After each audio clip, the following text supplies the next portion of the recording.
Ini kapal apa, Pak? Dari jalannya persidangan selama ini, hakim akan bagaimana, Pak? Ada geng begitu di balik pusaran kasus RAT ini. Bagaimana Anda melihat itu? Jadi Projo sekarang sebenarnya arah dukungannya kemana sih? Tapi memang ada pasir yang diambil begitu. Undang-undang perampasan aset ini bisa memberi efek jera begitu baik. Nilu, setiap Senin pukul 8:30 malam di Kompas TV. Pak Presiden, kawanku terancam nggak bisa melanjuti sekolah. Anaknya itu sedikit, terus area kita juga terbatas, dibagi satu jalan ini kan ada 2 sekolah juga, Mas.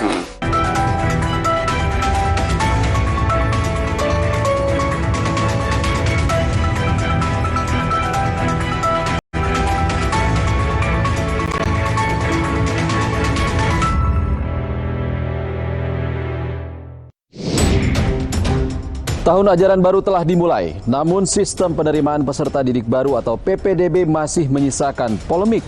Presiden Joko Widodo pun angkat bicara terkait permasalahan klasik yang terus terulang setiap tahun. Tak penuhi panggilan saksi Kejaksaan Agung, Menko Perekonomian Airlangga Hartarto kembali dijadwalkan untuk bersaksi terkait kasus korupsi izin ekspor minyak sawit mentah dan turunannya termasuk minyak goreng.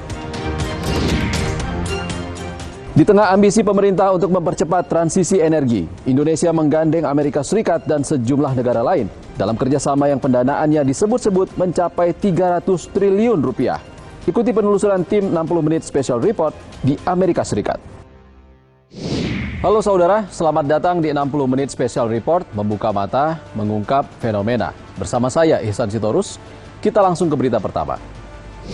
Sistem penerimaan peserta didik baru atau PPDB jalur zonasi menuai polemik di sejumlah wilayah.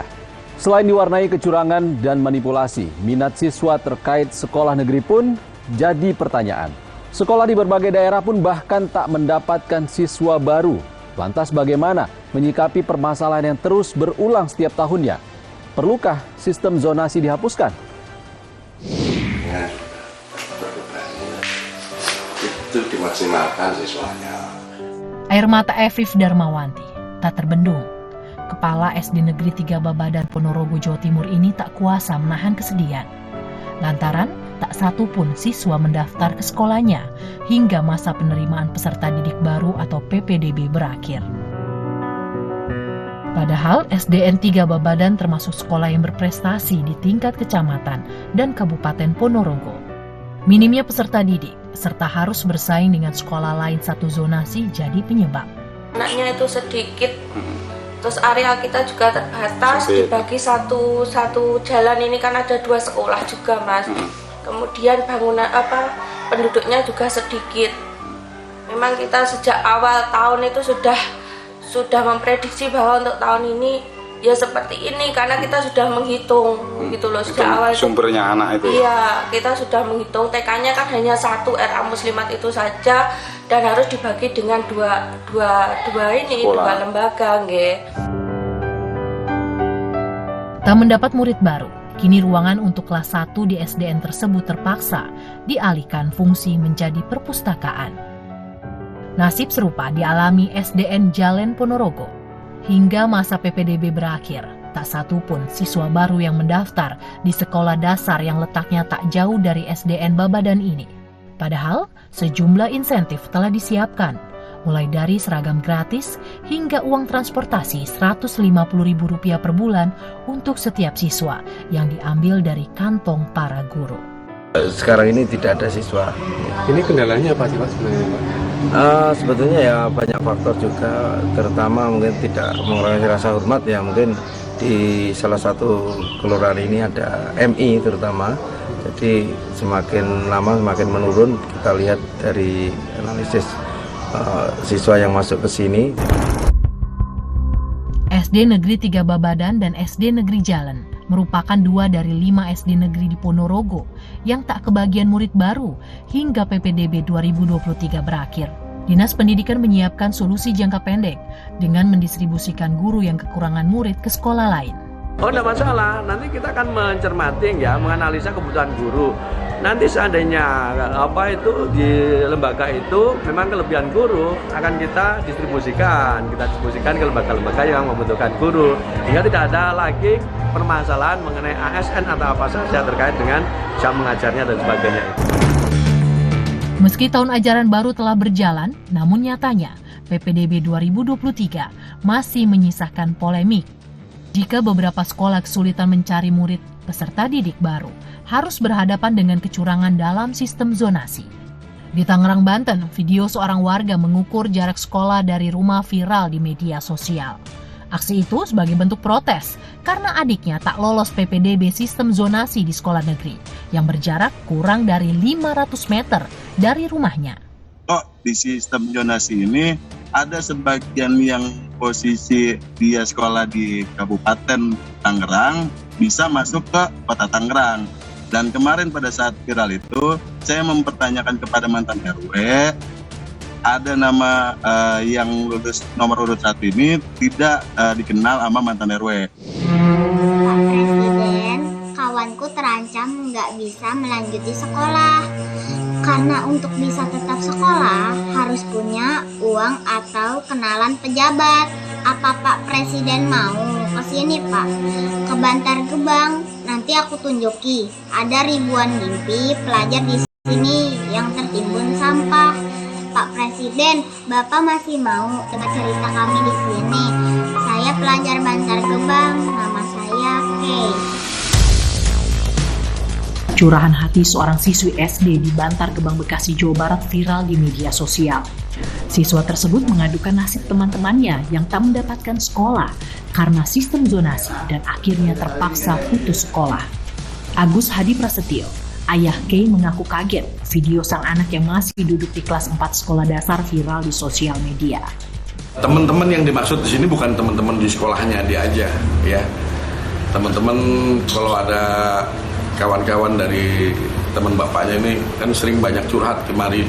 Nah itu mungkin termasuk teman-teman yang dimaksud itu. Jadi ya banyaklah masyarakat Bantar Gebang yang sulit buat dapetin sekolah negeri di sini, banyak. Presiden Joko Widodo mengakui permasalahan PPDB jalur zonasi terjadi di berbagai daerah. Presiden pun meminta agar permasalahan tersebut dapat diselesaikan secara baik-baik. Presiden menegaskan pentingnya mengutamakan pendidikan bagi anak Indonesia. Masalah lapangan selalu ada di semua kota, kabupaten, ada semuanya. Jadi yang paling penting diselesaikan baik-baik di lapangan. Anak-anak kita harus diberikan ruang yang seluas-luasnya untuk memiliki pendidikan yang baik dan setinggi-tingginya. Bahwa masalah kecil-kecil banyak di lapangan itu persoalannya bupati, persoalannya wali kota, persoalannya gubernur, jangan semuanya ke presiden. Ya. Sementara di Bandung, Jawa Barat, sebanyak 4.791 calon siswa tingkat SMA sederajat dicoret.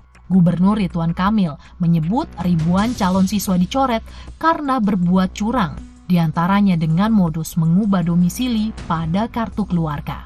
Mereka yang mendaftar dengan cara-cara ilegal, KK domisili yang disiasati sudah kita batalkan.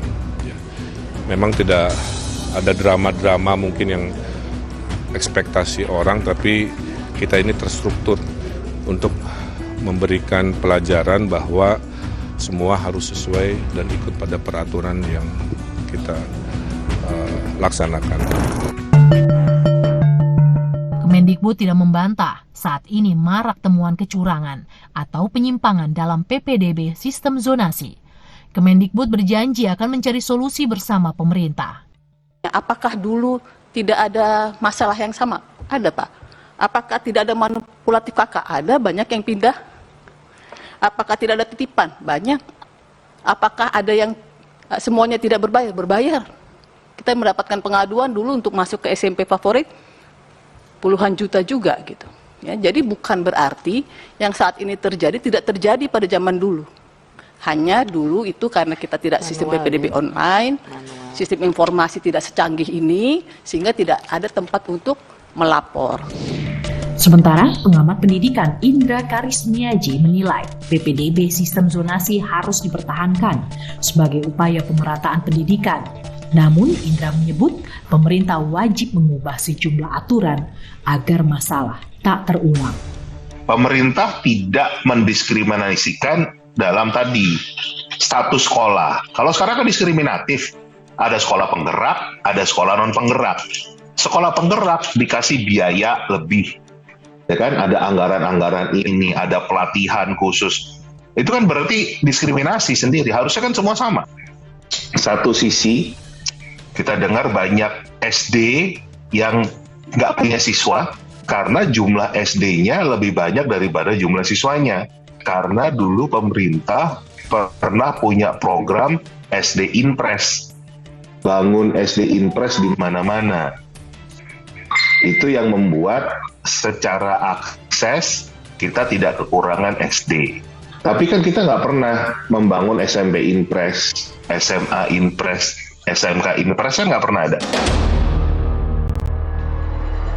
Anggota Komisi 10 DPR, Andreas Hugo Parera, meminta agar PPDB sistem zonasi dievaluasi, lantaran tiap tahun selalu mengulang masalah yang sama.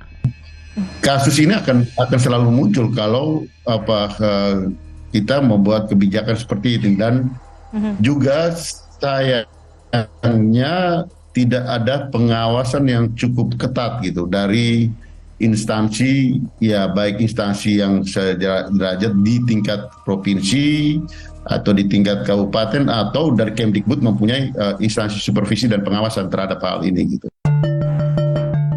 Sejak berlaku 2017 lalu, cita-cita pemerataan akses pendidikan berkualitas lewat sistem PPDB zonasi dinilai belum memberikan rasa keadilan. Masyarakat masih saja berebut masuk sekolah-sekolah negeri yang dianggap unggul atau favorit. Akibatnya, kegaduhan dan kecurangan saat pendaftaran murid baru terjadi setiap tahun, merugikan anak-anak usia sekolah yang seharusnya menikmati layanan pendidikan dengan kualitas merata. Saudara, tak penuhi panggilan saksi kasus korupsi minyak goreng. Kejaksaan Agung kembali menjadwalkan pemanggilan Menko Perekonomian Erlangga Hartarto Senin besok. 60 menit special report, segera kembali. Harapan kami semua warga negara patuh hukum.